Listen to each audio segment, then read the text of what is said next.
vamos a dar comienzo a la sesión de la tarde.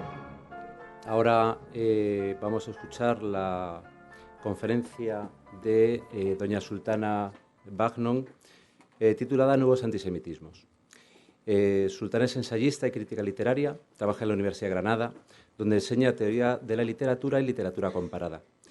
Cuenta con un gran número de publicaciones académicas sobre materias teórico-literarias, entre las que se encuentra la monografía La estética literaria de la posguerra, del fascismo a la vanguardia, y libros como Teoría de la literatura y de la interpretación literaria.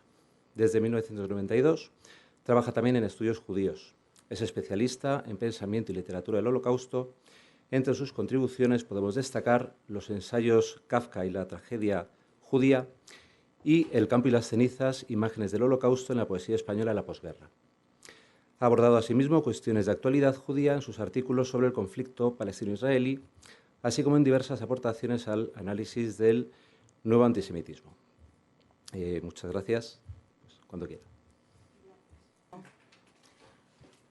Estaba diciendo que muchísimas gracias a los organizadores, Embajada, Ministerio, Federación de Comunidades, creo que me falta, y a Uri Macías por su invitación a estar aquí. Es un seminario que está siendo magnífico. Ya se ha hablado mucho de casi todo. Yo voy a retomar un tema que ha estado apareciendo recurrentemente, pero que nadie ha abordado, creo, a fondo, que es el antisionismo. Yo me voy a centrar en el antisionismo. La idea es un poco no destruir la oposición. Voy a usar un concepto que se usa mucho en mi campo, en la teoría literaria, que se ha visto que trabajo en eso, que es un término de Derrida, de construir la oposición. O sea, no voy a decir que no hay ninguna diferencia entre antisemitismo y antisionismo, pero voy a tratar de hacer ver que se solapan, que no son dos mundos diferentes, ¿no? Estamos acostumbrados a oír eso de soy antisionista, pero no soy antisemita. Esta mañana se ha comentado, incluso se ha dicho que el antisionismo es el rechazo al nacionalismo judío. Bueno, pues voy a tratar de ver que esa oposición entre, que tenemos un poco el antisemitismo es algo de derechas, algo reaccionario, y el antisionismo es más bien algo de izquierdas, algo progresista, algo bueno, que a mí me preocupa mucho porque yo eso es lo que más percibo en mi mundo. Es decir, yo no me encuentro con el antisemitismo castizo, me encuentro ya poco con antijudaísmo cristiano, antisemitismo de derecha, neonazi, tampoco me lo encuentro habitualmente, pero los sentimientos de la gente de buena voluntad que son antisionistas o rechazan a Israel, eso me lo encuentro habitualmente. Entonces, como primer argumento para mostrar que no hay ninguna incompatibilidad entre antisemitismo y antisionismo, voy a recurrir en primer lugar a una autoridad en materia de antisemitismo. Lamento decir su nombre, pero Adolf Hitler. El texto que van a leer, ¿ha salido? Sí.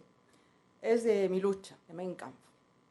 Y pertenece a otro más largo en el que Hitler relata cómo de joven dudaba sobre la veracidad de los argumentos antisemitas. O sea, estaba como resistiéndose, no quería ser antisemita. Pero acabó convenciéndose y convirtiéndose al antisemitismo gracias precisamente al sionismo, como pueden leer allí. Si aún hubiese dudado, mi vacilación habría tenido que tocar a su fin debido a la actitud de una parte de los judíos mismos. Se trataba de un gran movimiento que tendía a establecer claramente el carácter racial del judaísmo, y este movimiento era el sionismo. Entonces estamos viendo que en Hitler tenemos pues, uno de los textos fundacionales del antisionismo. Hay más, entre los nazis hay otros textos que incluso están dedicados a ese tema. Hay otros dentro de Mein Kampf que no solamente tienen este prejuicio ya hacia el sionismo, sino que demuestran que conocía perfectamente el proyecto, pero que desconfió de él porque le parecía que era una mentira encaminada a hacerse con el control del mundo. El otro pasaje que he seleccionado es este, donde he puesto entre comillas, creo que lo he puesto entre comillas, sí. Él lo pone entre comillas, el Estado judío, o sea que conoce perfectamente la idea, el título del libro de Theodor Herzl, no estuvo jamás circunscrito a fronteras materiales, sus límites abarcan el universo, pero conciernen a una sola raza, por eso el pueblo judío formó siempre un Estado dentro de otros estados. O sea que tenemos aquí ya pues, la idea característicamente nazi de la conspiración judía mundial, pero que ya está apoyada en la idea sionista de Estado judío.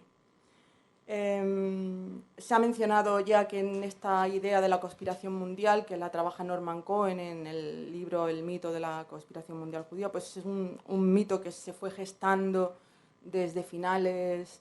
Bueno, lo hemos visto esta mañana incluso en la carta de Constantinopla, ¿no? Pero bueno, la historiografía dice, lo data... Norman Cohen dice que empieza en el entorno contrarrevolucionario, en el siglo XVIII, que se consolida con los protocolos de los sabios de Sion y claro, los mismos protocolos de los sabios de Sion, ayer lo comentó Martina, por eso digo que voy a tener que mencionar cosas que ya se han dicho, pues el libro se publica en 1902, es decir, 5 años después de que Hales haya publicado El Estado Judío y de que se haya celebrado en Basilea el primer congreso sionista. Entonces, Norman Cohen sugiere que ese gobierno secreto judío al que los antisemitas dieron el nombre de los sabios de Sion y que se imaginaron conspirando para hacerse con el dominio del mundo, fue la representación imaginaria, completamente deformada, que el antisemitismo o se dio u ofreció, o realmente lo vio así o lo ofreció al mundo así, ¿no? De ese congreso, al presentarlo no como un proyecto destinado a escapar de la persecución antisemita, sino como, dice Norman Cohen, un gigantesco paso adelante hacia la dominación del mundo por los judíos. Así es como los antisemitas vieron ese proyecto. Es decir, que el antisionismo o el sionismo es ya un argumento del antisemitismo clásico. No del 19, claro, pero sí del 20, del antisemitismo nazi. Y se esgrime contra los judíos antes y durante la Segunda Guerra Mundial. Es un componente esencial ya de esta ideología de la que se habla esta mañana, racista, exterminadora. Y, en mi opinión, la diferencia entre el antiguo, si llamamos nuevo antisemitismo al antisemitismo post-nazi, la diferencia entre el nuevo antisemitismo post-nazi y el anterior va a residir simplemente en que ese antisionismo, que era un argumento, digamos, secundario en el antisemitismo nazi, se va a convertir en un argumento central, un argumento y motivo central.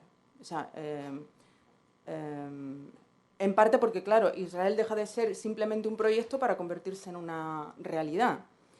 Y en parte también porque el relevo del antisemitismo europeo tras la derrota del nazismo, porque esta mañana también se ha dicho efectivamente que sin derrota no habría desaparecido, pero el relevo del antisemitismo lo toma el mundo árabe. Y aquí es donde el sionismo se va a convertir en el elemento central de lo que podemos llamar, por ahora, luego haré las matizaciones oportunas, pero el nuevo antisemitismo. El sionismo se convierte en el elemento central del nuevo antisemitismo porque da lugar a un nuevo antisemitismo post-nazi en el mundo árabe. El antisionismo árabe tiene prácticamente la misma edad que el europeo. Crecieron a la par y los dos fueron una respuesta al sionismo.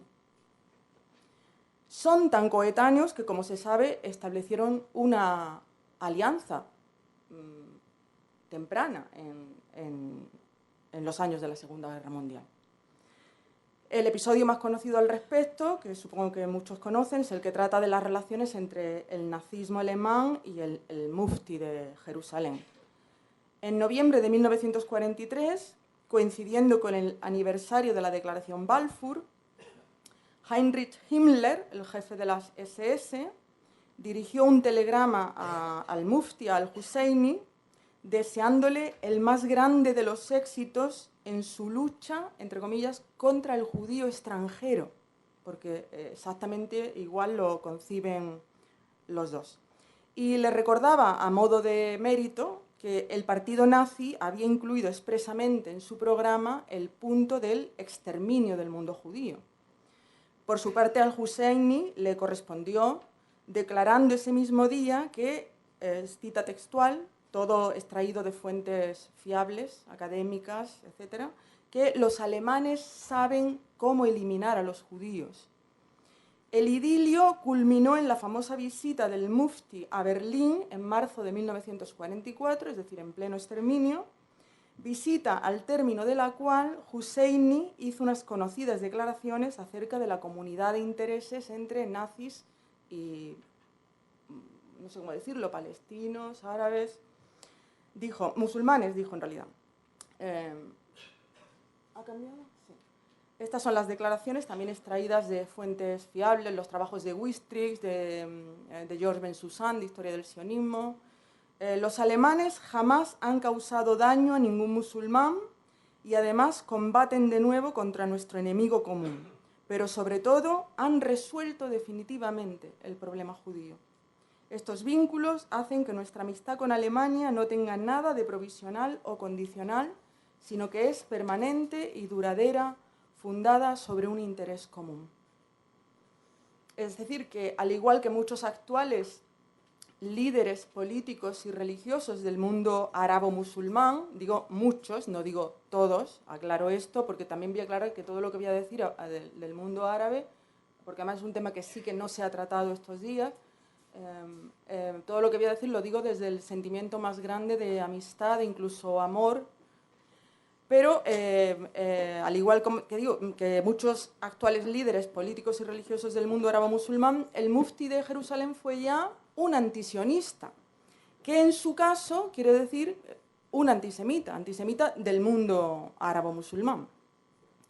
Además, en su caso, como han visto, de antisemitismo exterminador, no de antisemitismo decimonónico, sino del antisemitismo...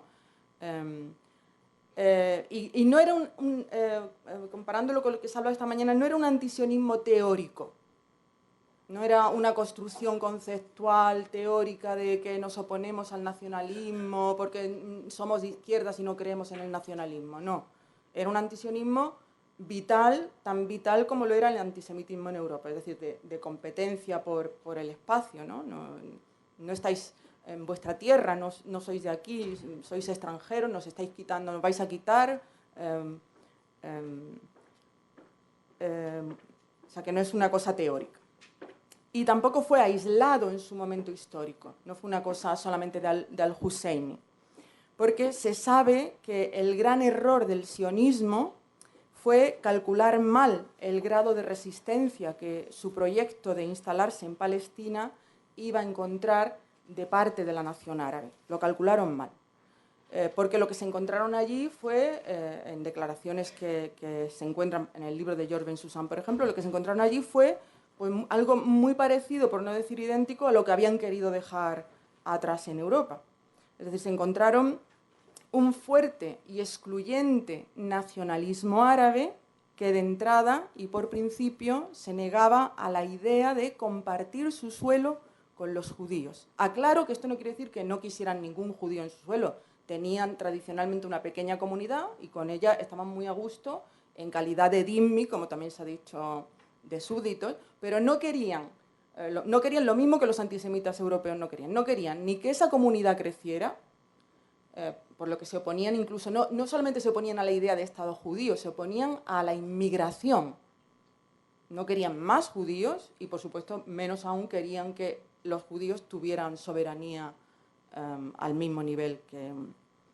Es decir, y esta idea de que se encontraron lo mismo la podemos ver en esta cita que he extraído también del libro de George Bensusan, de un sionista alemán, pacifista, nacionalista, por supuesto, sionista, nacionalista, por supuesto, pero sabemos que es un nacionalismo no agresivo, sino defensivo, es la diferencia entre el nacionalismo judío y los demás nacionalismos. Es un sionista alemán pacifista, activista del diálogo judeo-árabe, que se llamaba Samuel Hugo Berman, y en 1928 pues, declaró esto, es decir, debemos reconocer que la nación árabe, perdona porque no la tengo escrita, en particular su juventud, que ha crecido después de la guerra en un ambiente de propaganda antisionista, esto en 1928, está penetrada de un espíritu nacionalista militante. Ese militante es la diferencia que un sionista encuentra entre su nacionalismo y el otro. Hay, pues, poca esperanza de que puedan comprender nuestro estado de ánimo. La corrupción de los espíritus por la pasión nacionalista es demasiado profunda. Sabemos que a raíz de esto la declaración Balfour fue objeto de un radical rechazo que se tradujo en matanzas de judíos, igual que estaba ocurriendo en Europa, y en presiones al mandato británico para que impidieran las inmigraciones judías, incluso cuando se sabía ya que los estaban masacrando en la Europa nazi. Es decir, que de alguna manera el antisionismo, digamos que, no voy a decir que fue corresponsable, ¿no?, pero algo de responsabilidad en el exterminio un poquito tuvo. Por otro lado, los motivos de la hostilidad, como digo, eran exactamente los mismos que en Europa. Y esto explica que el antisionismo árabe no dudara en hacer uso de los mismos argumentos que manejaban los antisemitas occidentales. Así ocurrió, por ejemplo, en este pasaje del memorándum que los palestinos enviaron en 1921 a los británicos para disuadirles del proyecto Balfour y donde resonaban ya, como veréis, los ecos del antisemitismo nazi. O los leían o ya compartían algunos documentos, porque en el memorándum leemos: los judíos han sido siempre los agentes de destrucción más activos en todos los países, muy especialmente cuando las posiciones influyentes que ocupaban les permitían hacer más daño. Lo mismo que hemos visto esta mañana de la Carta a Constantinopla. Se sabe que la degeneración de Rusia ha sido enteramente o en gran parte cosa de los judíos y que se les puede atribuir en gran medida la derrota de Alemania y Austria. En dos palabras: no nos mandéis judíos aquí porque nos van a destruir lo nuestro también. La conclusión que hay que extraer de esto es que los árabes pueden, por supuesto, ser antisemitas, por más que, como se suele decir, ellos también sean semitas. Son semitas, sí, pero no son judíos. Y este es el motivo por el que Pierre-André Taguieff propone que no se hable de antisemitismo para referirse a este nuevo antisemitismo árabe, sino de nueva judeofobia. O sea, que ese antisemitismo post-nazi, como precisamente viene de semitas, pues es un poco paradójico llamarlo antisemitismo, de acuerdo, pero no porque no sea igual que el antisemitismo, no porque no sea el mismo fenómeno, sino porque viene de semitas. Entonces, al llamarlo nueva judeofobia, se acepta que la nueva hostilidad no se basa ya en el argumento de la identidad semita, pero esto es el argumento. En el antisemitismo lo de menos son los argumentos, lo importante son los motivos. Entonces, el nuevo argumento se basa en su identidad judía, entendida de muchas maneras, como identidad nacional, religiosa, cultural, étnica, civilizatoria, como se quiera entender. Al igual que el antisemitismo europeo, y después de un siglo de vida, porque estamos viendo que esto ya tiene un siglo, el antisionismo o judeofobia árabe, como la queramos llamar, podemos llamar nuevo antisemitismo, podemos llamarlo antisionismo, porque como se ha visto es el antisemitismo árabe, o judeofobia. Es un fenómeno muy complejo. También el antisemitismo europeo fue muy complejo, hubo una evolución, hay muchas variantes, muchas modalidades.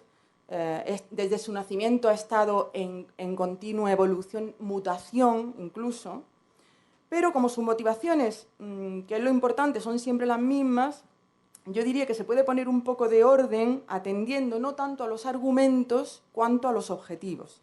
Y en los objetivos hago la propuesta, que no sé si es muy atrevida, pero en fin, incluso por motivar o el debate o lo que sea, ¿no?, pues hago una propuesta de 3 tipos de objetivos que yo llamaría nacionalistas, islamistas y yihadistas o imperialistas. Entonces, el objetivo nacionalista siempre ha sido, como saben, la destrucción, políticamente hablando, del Estado judío. Se supone que los acuerdos de Oslo modificaron esto, esta mañana se nos ha recordado, nos lo ha recordado Gonzalo, pero yo creo que eso, por lo que yo leo, veo y escucho, y creo que esto es más bien de puertas afuera y que de puertas adentro la mayoría de los nacionalistas palestinos no renuncian a la idea, más que si acaso temporalmente, como estrategia, etc. Yo pienso que este antisionismo nacionalista es el equivalente del antisemitismo del siglo XIX en Europa. Es el equivalente. Es un antisemitismo de que no os queremos aquí, no queremos que tengáis poder, que tengáis influencia sobre nosotros, iros. El objetivo islamista sería el de los islamistas de Hamás, de Yihad Islámica.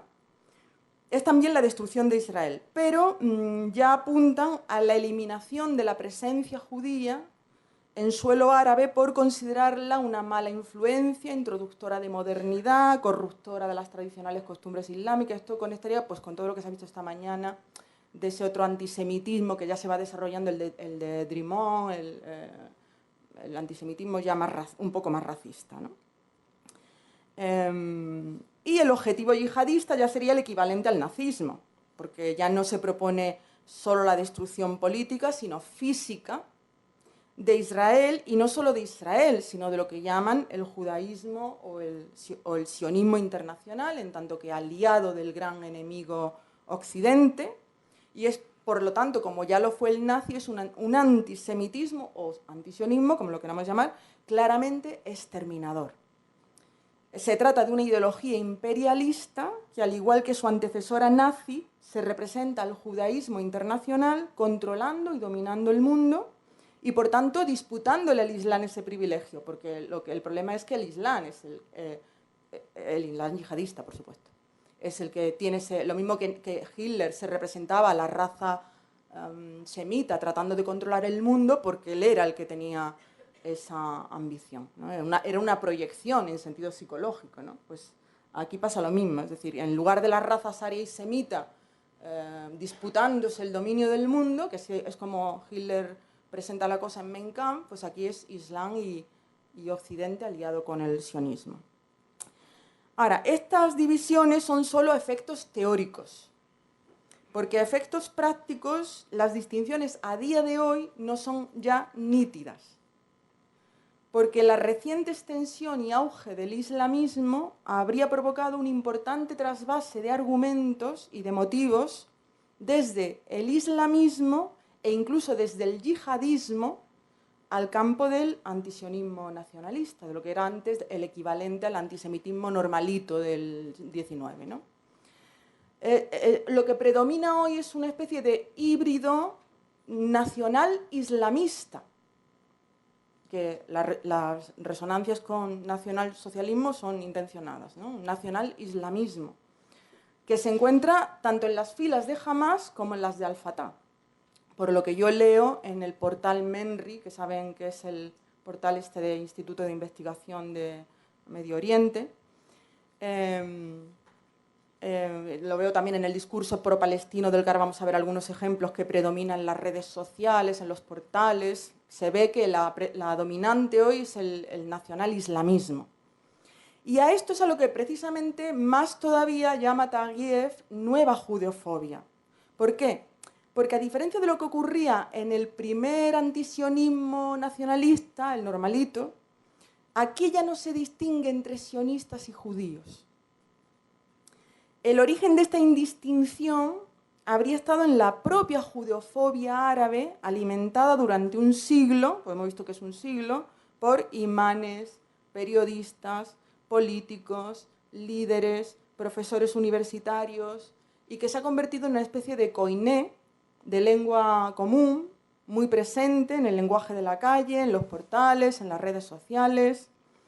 Este nuevo discurso, que es al que Taguieff llama judeófobo, de nueva judeofobia, incluye insultos a los judíos y a su religión, amenazas, negacionismo o banalización del Holocausto, acusaciones generalizadas a los judíos, a los que se culpa de todo cuanto ocurre en el mundo, incluidos los atentados yihadistas y hasta el propio Holocausto. Como botón de muestra, me imagino que muchos de ustedes conocen perfectamente este discurso, pero como sé que también hay personas que asisten a este seminario y por primera vez se están informando sobre antisemitismo, pues me ha parecido conveniente traer una muestra de este tipo de discurso. Y he seleccionado las palabras de un líder de la comunidad musulmana, el jeque Ibrahim Mahdi, pronunciadas en la televisión. La he elegido porque las pronunció en la televisión de la Autoridad Palestina, de Mahmoud Abbas, poco después del atentado de las Torres Gemelas, en ese momento que dio origen a todo un momento terrible que ayer Uri también lo recordaba. Todas las armas deben ser dirigidas contra los judíos, no dice contra los sionistas, como ven, contra los enemigos de Alá, la nación maldita en el Corán. Esto es una lectura que ellos hacen del Corán, no quiere decir que el Corán diga esto, sino es una interpretación del Corán. Que el Corán describe como monos y cerdos. Esto es una lectura muy literal de un pasaje en el que, en efecto, se dice que unos determinados judíos se convirtieron en monos y cerdos, pero es una cosa simbólica, no que se convirtieron en monos y cerdos reales, ¿no? Pero ellos lo leen como real. Los haremos explotar en Gedera, los haremos explotar en Tel Aviv, en Netania. Bendecimos a todos los que educan a sus hijos en la vía del yihad y del martirio. Bien, los informes difundidos por el portal MENRI, ese Instituto de Investigación de Medios de Información en Medio Oriente, vienen poniendo de manifiesto desde hace ya más de una década que no solo en Palestina, sino en todos los países árabes, este tipo de discurso forma parte de la cotidianidad de la vida. Hay un diluvio de imágenes denigrantes, no ya de Israel, como se venía pensando que ocurría, porque esto era normal, sino de los judíos y del judaísmo. Y esto tanto en los medios estatales como en los de oposición, en publicaciones populares, en imágenes de la televisión, en caricaturas, y en todos los países del mundo árabe musulmán, con independencia de si son más o menos moderados. La conclusión, expuesta por Robert Wistrich en su trabajo El antisemitismo musulmán, un peligro muy actual, es la siguiente. El antisemitismo, Wistrich sigue hablando de antisemitismo, no piensa que haga falta cambiar el término, por eso digo que, en cambio, Taguieff pues prefiere, para que no se confunda el tema este de los semitas, pues prefiere llamarlo judafobia, pero están hablando de lo mismo. El antisemitismo, ese poderoso instrumento de incitación a la violencia, de terrorismo y de manipulación política, está de hecho integrado en la cultura árabo-musulmana del odio. Ahora, dentro de esta nueva judeofobia o nuevo antisemitismo árabe se produce una fusión de viejos y de nuevos argumentos antisemitas. Entre los de creación árabe se encuentran, por ejemplo, lo hemos visto hace un momento, el de llamar a los judíos monos y cerdos. Pues esto claro que es nuevo, es completamente nuevo porque el antisemitismo occidental no tenía el Corán como base. Entre los motivos tradicionales, heredados de la tradición antijudía cristiana, que esta mañana Uri nos ha recordado, pues se encuentra el de las acusaciones de crimen ritual, que lo usan muchísimo. Entre los motivos heredados del antisemitismo moderno, ven que es como un collage de todos los antisemitismos que han habido, pues estaría el de la conspiración mundial. El libro preferido de Hitler, Los protocolos de los sabios de Sion, han sido varias veces editados y reeditados en el mundo árabe, donde se les concede tanto crédito que incluso figuran a modo de apoyo bibliográfico en la carta fundacional de Hamás, de 1988, o sea, de antes de ayer, no es que estuvieran en la etapa neolítica, sino de que el artículo 32 dice esto: porque las intrigas de los sionistas no tienen fin y después de Palestina proyectan extenderse desde el Nilo al Éufrates, o sea, como siempre, la idea de que van a por el control mundial. Su plan está expuesto en los protocolos de los sabios de Sion, lo citan como cuando yo cito a Wistrich, igual. Y su actual conducta es la mejor prueba de lo que se acaba de exponer. También se edita y se lee mucho, que por eso yo he empezado a leerlo, Mi lucha de Hitler, que es un libro que nosotros lo tenemos, yo por lo menos lo he tenido toda mi vida como una especie de tabú, no hay que leerlo, ¿no? Pero bueno, pues hay que leerlo porque es la fuente bibliográfica del nuevo antisemitismo. Aparte de que a Hitler se le admira y se le venera. Es un personaje admiradísimo. Yo tuve ocasión de hablar con un chico que venía de Egipto con ideología de los hermanos musulmanes y era admiración apasionada por Hitler. Y hay, por último, una auténtica obsesión con el Holocausto, siempre, por supuesto, para deslegitimarlo como argumento en favor de la creación de Israel. Entonces, el Holocausto o se niega por completo o se banaliza regateando el número. O sea, la cuestión es un regateo. No fueron 6 millones, pero en Irán este negacionismo es una cuestión de Estado. no es ya de profesores, es de Estado. Y ahí, como saben, desde hace 5 años, todos los años hay un concurso anual de caricaturas del Holocausto, promocionado y apoyado por el gobierno iraní. El líder supremo llama todos los años al ganador para felicitarle. Voy a decir también, para que no parezca para que la visión no sea apocalíptica, voy a decir también que otros gobiernos o países, en un nuevo contexto al que ahora me voy a referir, están haciendo ya esfuerzos por combatir esto. En Irán no, pero otros gobiernos y otros países y particulares y universidades intelectuales ya están haciendo esfuerzos por combatir esto, porque se ha visto a dónde puede llegar esto, y a los propios países árabes, no ya solamente a externos. Pero por ahora sin demasiado éxito, y voy a comentar un caso muy reciente. Hace un par de meses se organizó en la Biblioteca Nacional de Túnez una exposición sobre el Holocausto, que forma parte de este esfuerzo. La organizaba, estoy segura de que con apoyo, no lo he podido verificar, pero estoy segura de que con apoyo gubernamental, porque si no, no lo habría podido hacer, pero la organizaba un profesor de la Universidad de Túnez que perseguía, dijo, que nuestros chicos amen la historia, porque precisamente este es el tema del que se han dado cuenta, que no quieren saber historia. La exposición contaba con el apoyo de la UNESCO y de la ONU, pero no pudo realizarse, porque los manifestantes lo impidieron al grito de «Liberen a Palestina, fuera los sionistas».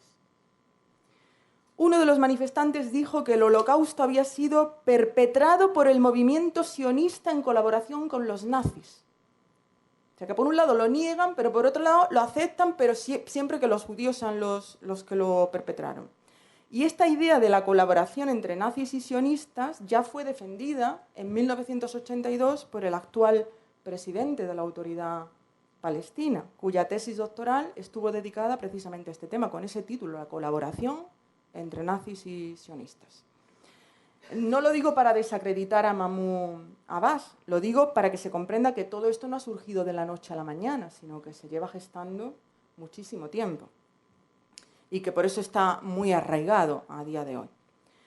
Y, como he dicho, hay muchos intelectuales, también ya incluso en la sociedad palestina, que están combatiendo este nacional islamismo en el que ya se dice, empiezan a decir que ven signos de una mentalidad retrógrada. Decía que hay un nacionalismo todavía laico, minoritario, pero que está luchando contra esto. Entonces ahora es cuando ya voy a pasar a hablar de otro fenómeno de antisionismo que no es exactamente igual y que por eso a veces pues pensamos que no es antisemitismo, que es menos extremo y más teórico, más cercano a nosotros, que es el antisionismo de izquierdas. Que exista algo llamado antisionismo de izquierda es, como acabamos de ver, el relato, después de este relato en el que Hitler es el antisionista y el antisionista es el árabe, pues que haya un antisionismo de izquierda es en realidad casi una contradicción en los términos.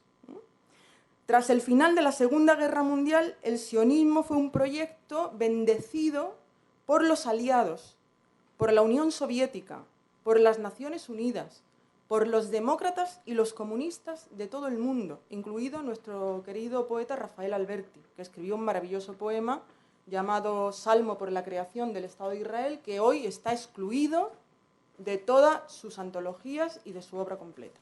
No sé si lo excluyó él o lo han excluido sus editores, pero está excluido. Pero Alberti saludó al Estado de Israel como era lógico y natural. Si todos habían luchado por... Eran la modernidad de la que ayer nos hablaba Vicens, era toda la modernidad junto con Israel. Sin embargo, a día de hoy, como todos sabemos, el antisionismo está, y así he empezado yo el tema, está completamente identificado o bien con la izquierda o bien con el progresismo, con las causas buenas del progresismo. ¿Qué ha pasado? Bien, ayer ya se dijo un poco, Martina dijo que el antisionismo había nacido de izquierdas, había nacido en Rusia. Lo situaste en los años 60, pero según Finkielkraut y Martin Amis, antes. Porque nació en la era de Stalin. Tras el holocausto nazi, La primera matanza de judíos que tuvo lugar en Europa, claro, era la Europa del Este, pero era Europa, fue la llevada a cabo por Stalin, quien entre finales de los 40 y comienzos de los 50 mandó asesinar a 400 escritores y artistas judíos, acusándolos, atención, de sionistas y cosmopolitas, que son acusaciones que también se encuentran en Mein Kampf.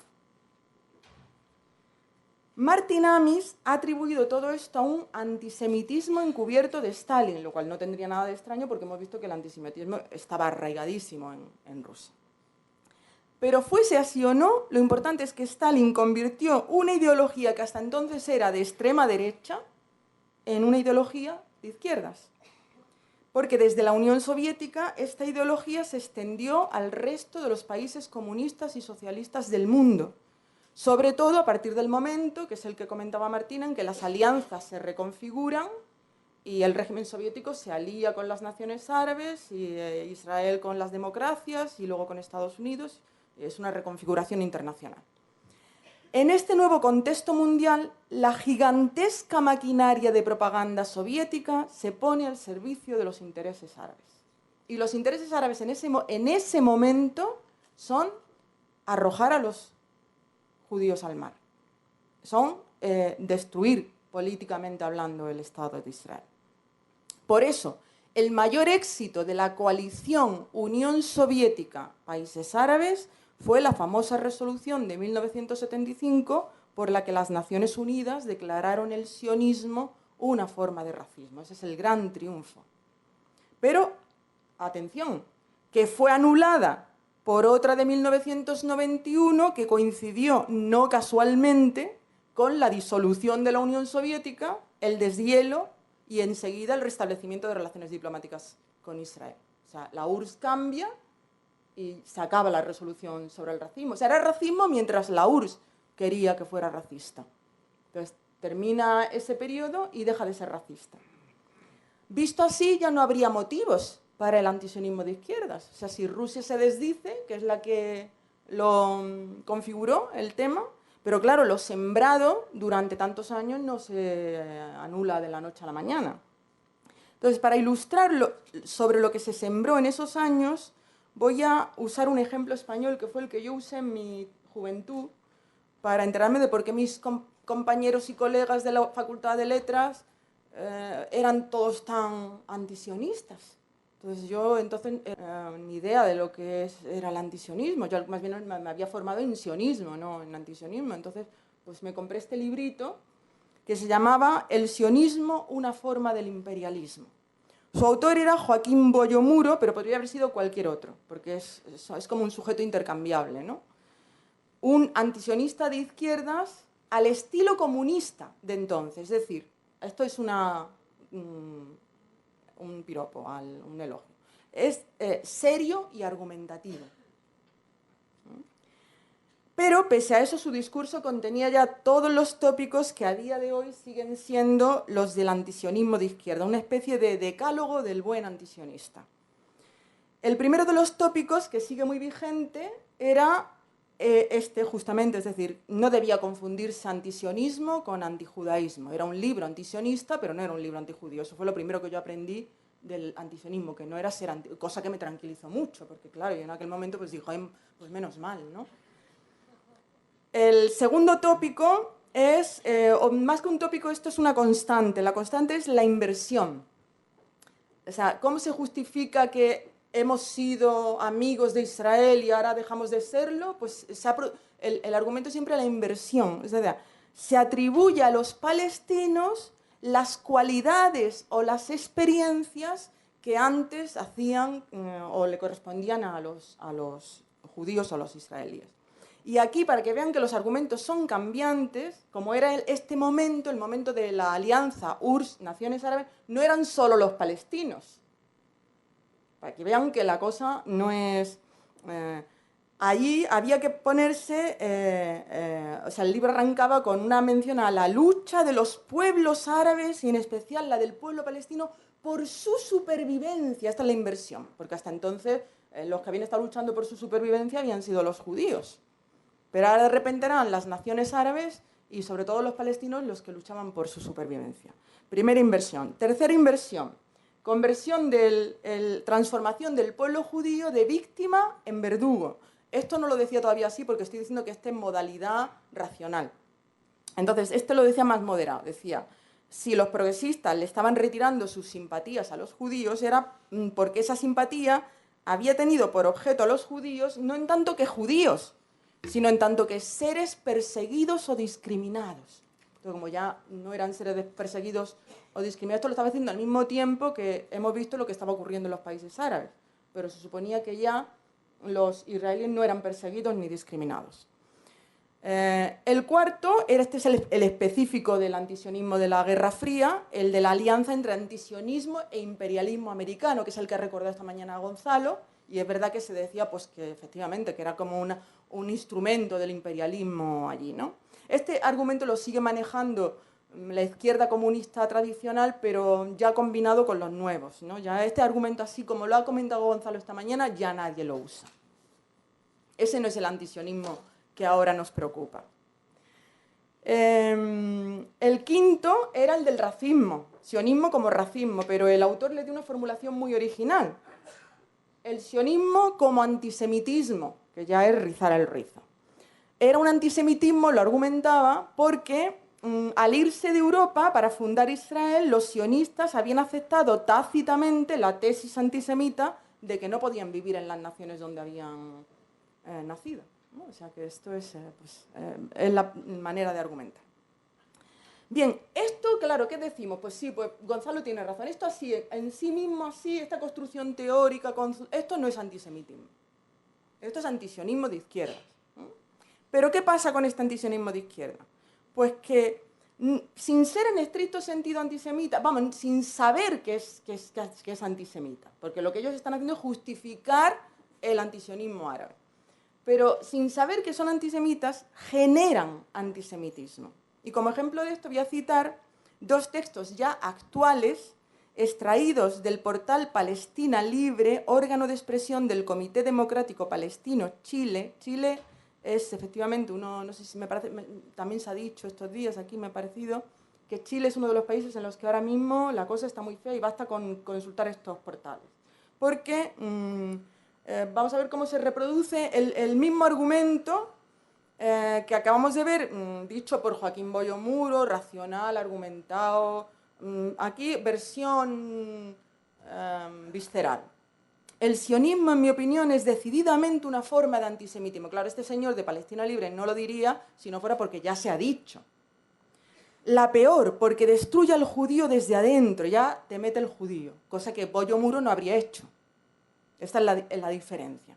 Lo corrompe, lo aleja de su esencia humana, porque como ideología es un conjunto de falacias diseñadas para confundir y reemplazar al ser por una condición ficticia, la de miembro de una secta, la secta sionista. El sionista es aquel que sucumbe a la teoría antisemita, que no está basada en nada más que la ignorancia y se asume como un perseguido. En fin, delirio. Pero ese delirio habría sido imposible si no hubiera habido antes un argumento racional, argumentado, de que el sionismo es un antisemitismo. Hay otro ejemplo, pero no sé cómo voy de tiempo. Mal, pues entonces voy... Vale. Entonces, como se ve, a partir de argumentos antisionistas, pues se llega a argumentos menos racionales, más viscerales, y este tipo de antisionismo visceral es el que se hizo visible hace una década, cuando alcanzó no a militantes de base, sino a intelectuales del prestigio de, por ejemplo, que yo me quedé estupefacta porque yo soy de literatura y lo admiraba como novelista, pues para mí fue un caso y ahí empecé yo mi polémica con este tema, porque fue Saramago, ¿no? Saramago. Entonces, Saramago, bueno, que Saramago hubiera reproducido este discurso de Joaquín Boyo Muro que yo conocí en mi juventud, pues no me habría asombrado porque estaba acostumbrada. Pero que de repente combinara los argumentos antisionistas de Boyo Muro con disquisiciones sobre el Dios de los judíos, que eso fue lo que hizo, pues a mí esto era insólito en el campo del antisionismo, voy a llamarlo civilizado. Entonces, si esto ocurrió así, ¿por qué fue? Pues fue porque el antisionismo occidental se había ya contagiado del árabe, que había mutado a nacional islamismo o judeofobia. ¿Y esto qué nos hace pensar? Pues que el problema del antisionismo de izquierdas es que, desaparecido o perdido el referente soviético, no tiene objetivos propios, ni claros, ni firmes.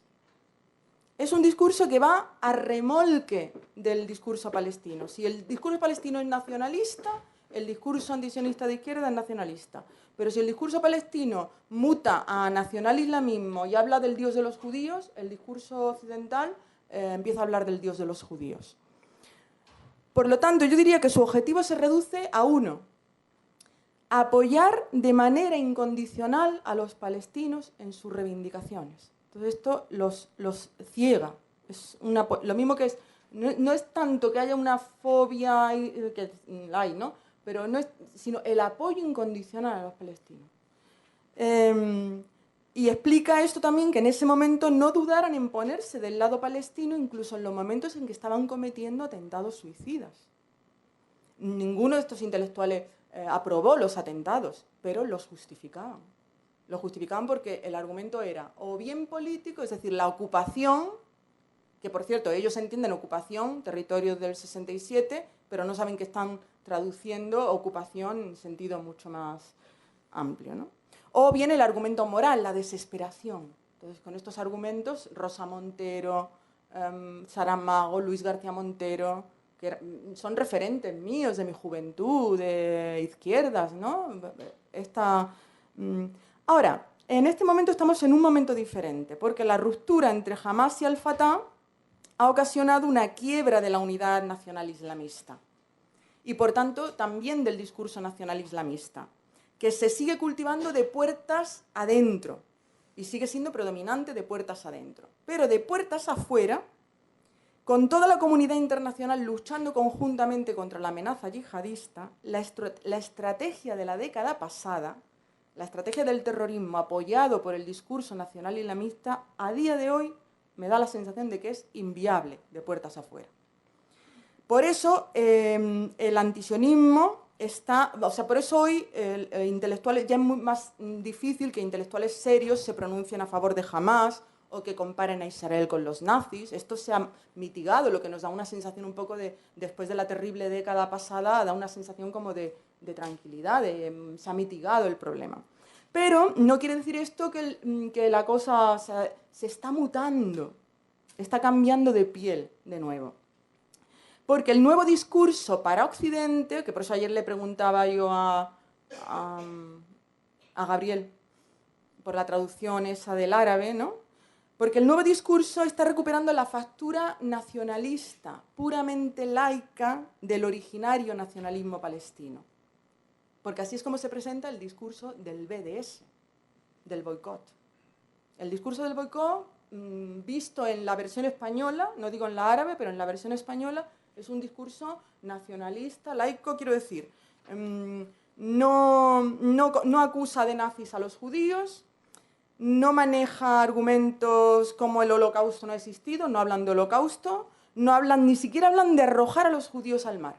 Entonces da la sensación de un discurso civilizado, nacionalista, laico. Habla solo, como saben, de boicotear a Israel.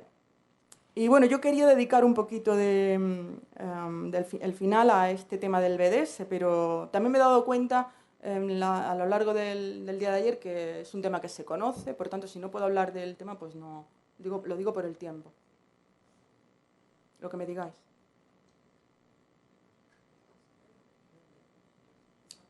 ¿Lo desarrollo? Sí, muy breve. Resumo.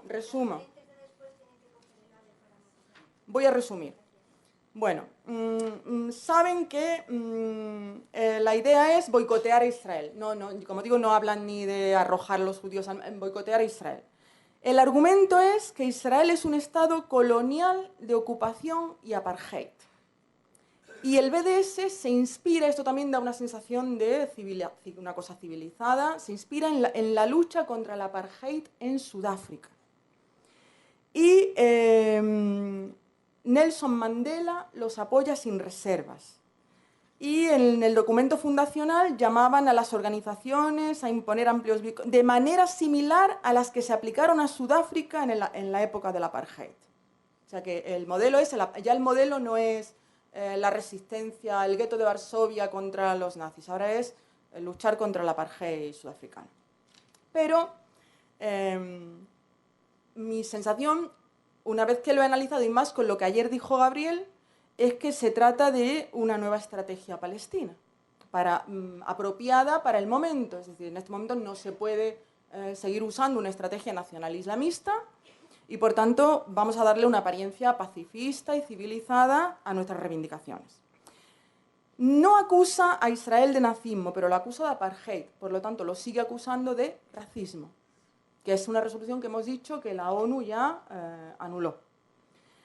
Se basa, por tanto, en una premisa falsa, porque si en Israel hubiera un estado de apartheid, justificaría el boicot y hasta la intervención de la comunidad internacional. La comunidad internacional no interviene, porque por ahora en Israel efectivamente no existe apartheid. No digo que sea el reino de la justicia, pero no es un apartheid. El apartheid fue, como todos saben, un sistema de segregación racial que separaba a negros y blancos dentro de una misma nación y en todos los ámbitos de la vida, habitaciones separadas, baños separados, transportes separados. Era un racismo en toda regla, y un racismo en toda regla no existe en Israel ni por asomo, ni en su legislación ni en su comportamiento. Por tanto, hablar de Israel en términos de apartheid es una metáfora o hipérbole de la misma índole que era hablar en la metáfora del nazismo. Igual, exactamente igual. Lo que pasa es que es menos cruel. Es verdad que es menos cruel. Es más cruel acusar a los judíos de nazis que acusarlos de apartheid. Pero sigue siendo una imagen propagandística y, por tanto, un nuevo mito anti-israelí y antijudío. Ahora, ¿por qué el mito este? Pues es el primer objetivo. Por supuesto, ganar tiempo, y mientras se gana tiempo se sigue deslegitimando a Israel, presentándolo como un Estado anómalo en el concierto de las naciones. Pero el segundo objetivo, que es el que está relacionado con lo que ellos llaman sus tres objetivos, es que la comunidad internacional presione a Israel para que ceda a lo que llama sus tres objetivos, que son todo lo que habría que negociar en el futuro acuerdo de paz, incluido el derecho al retorno de los refugiados. Que yo, antes de que ayer Gabriel dijera cuál era la versión árabe de ocupación de Palestina, ¿no?, a mí me había parecido que el primer y el segundo objetivo eran, bueno, medio razonables, porque como en español aparece devolución de los territorios ocupados del 67, yo digo, bueno, vale, que los ciudadanos árabes israelíes tengan igualdad de derechos efectivas. Ayer Gabriel dijo, es que eso es derecho de veto, pero yo no lo sabía. Por tanto, el primero y el segundo, digamos que yo dije, bueno, pero cuando viene el tercero, que no dice solo respeto al derecho, sino promoción del derecho de todos los refugiados a volver a Palestina. Como saben todos, eso es de facto la destrucción política del Estado de Israel, como Estado judío, claro. Entonces, todo eso es lo que se tiene que negociar en una mesa.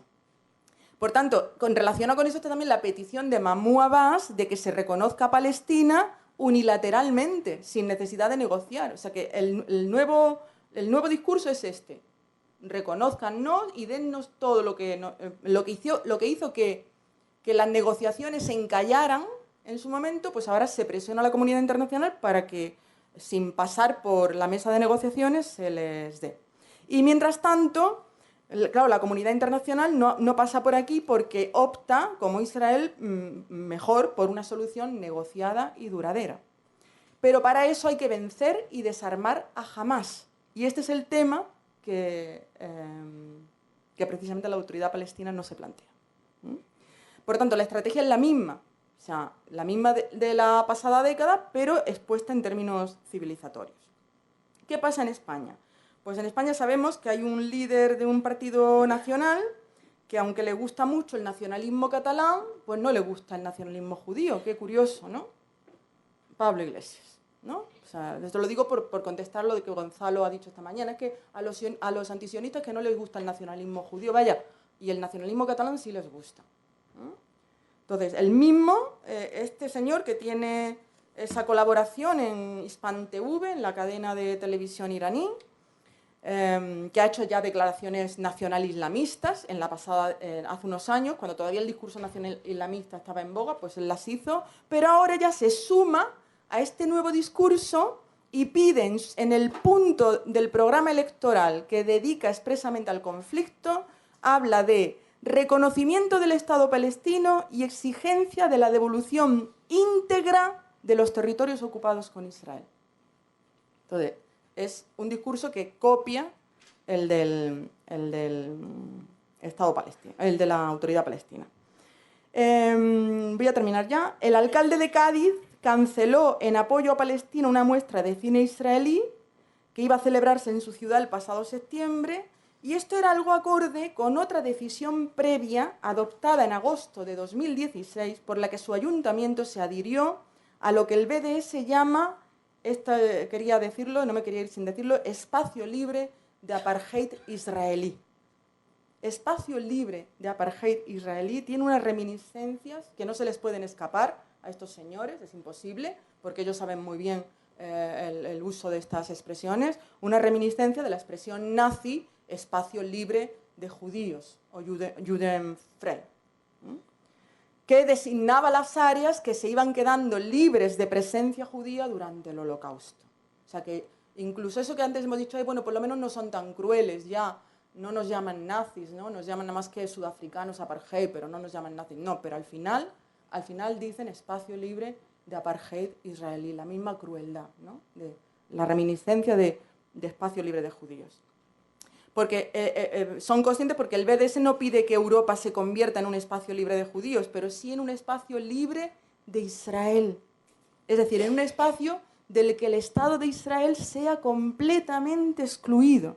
Por tanto, pese a su apariencia pacifista, es en realidad un discurso muy agresivo, que aplica a Israel ahora mismo no una violencia física, pero sí una violencia, voy a llamarla simbólica, en espera de mejores momentos. Esta es mi opinión. Lo que no quiere decir que no haya otros. Afortunadamente esta vez, el consuelo que tenemos esta vez es que para mí, sobre todo que soy de literatura, como os digo, pues que mis escritores, por ejemplo en este caso Antonio Muñoz Molina o Vargas Llosa, están diciendo no al boicot. Y para mí pues esto es muy tranquilizador y muy esperanzador con respecto a lo que ocurrió la pasada década. Pero el discurso del BDS y de Podemos, que son los que lo apoyan, pues no tiene nada que envidiarle a las intenciones y a las motivaciones de la pasada década. Muchísimas gracias por su paciencia.